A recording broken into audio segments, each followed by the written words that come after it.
तो आज बात करते हैं एक ऐसी गाड़ी की जो दो बिल्कुल अलग दुनियाओं को एक साथ लाने की कोशिश करती है। BMW 220D कूपे।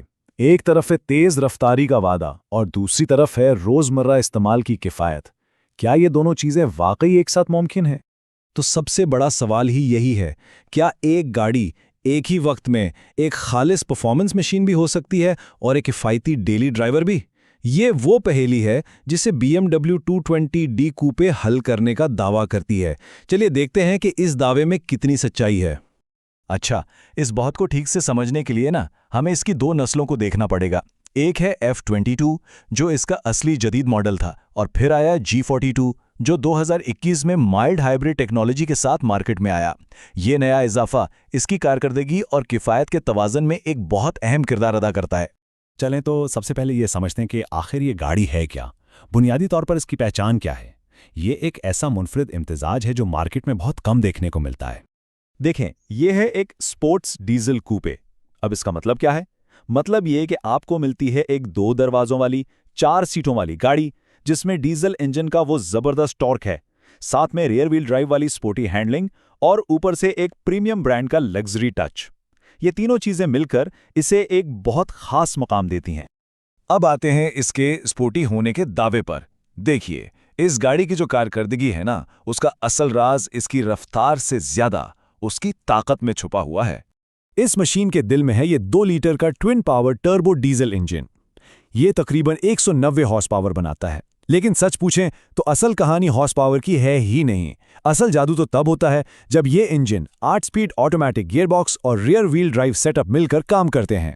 यही चीज एक खालिस ड्राइविंग का मजा देती है। और ये है वो जादुई हिंदसा 400 न्यूटन मीटर टॉर्क।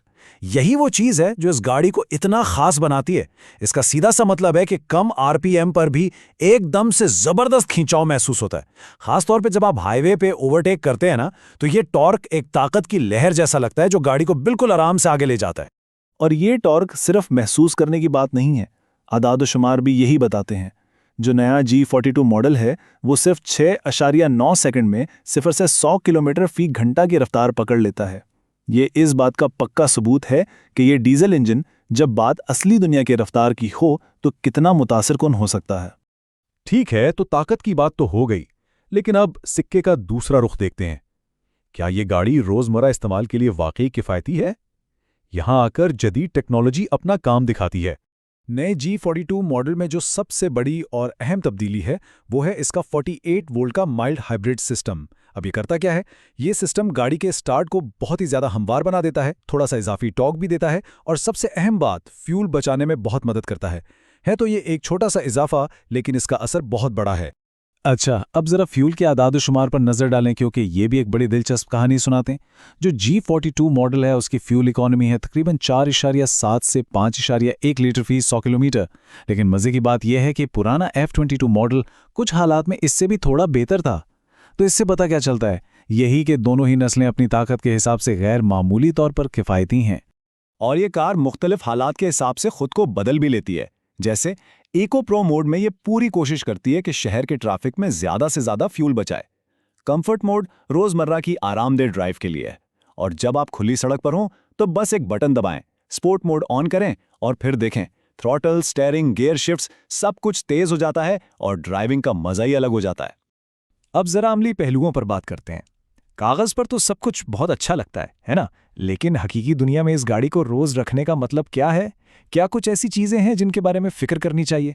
तो सबसे पहले तो अच्छी खबर, ये जो 2 लीटर का डीजल इंजन है ना, ये आमतौर पर काफी मजबूत और काबिल भरोसा माना जाता है। शर्त बस ये है कि इसकी देखभाल ठीक से की जाए।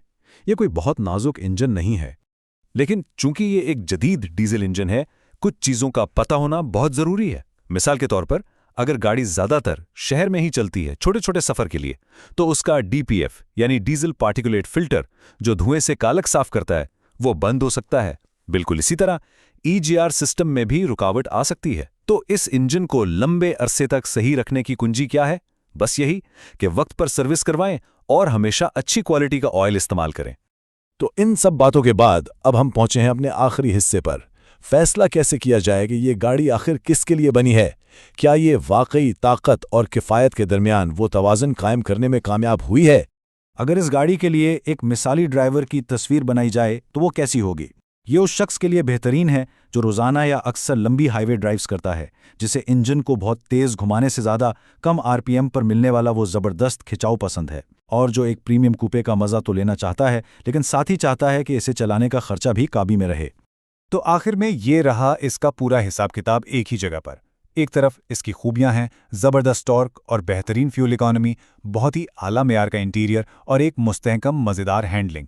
दूसरी तरफ इसकी कुछ कमज़ोरियां भी हैं, जैसे कि खड़े होने पर या कम रफ्तार पर डीजल इंजन का थोड़ा सा शोर। ये गाड़ी बार बार छोटे सफ़र के लिए बिल्कुल आइडियल नहीं है और अपने पेट्रोल मॉडल्स के मुकाबले में ये थोड़ी भारी भी है।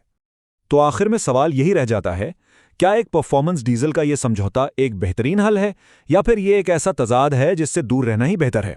इसका जवाब वो तो हर ड्राइवर की अपनी ज़रूरतों और तरजीहात में ही छुपा है।